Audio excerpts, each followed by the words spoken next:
Hi mga palangga!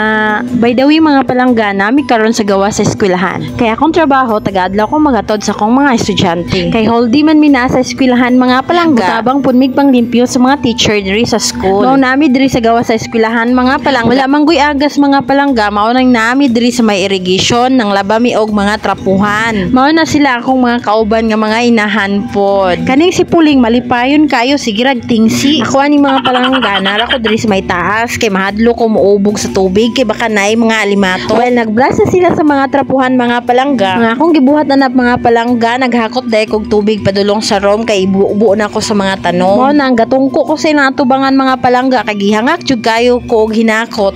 Ta si Atilia na kita siya sa may atbang nga natumba nga saging. Mo to mingana siya nga kuhaon na lang daw namo kay sayang daw malata walay mo kuha. Pura in taon og layog si Atilia sa saging kay tungod wala siya dalang sundang. No choice, gilongsi na lang jud ni Atilia ang saging kay dili niya makuha jud. Inonggoy style ba?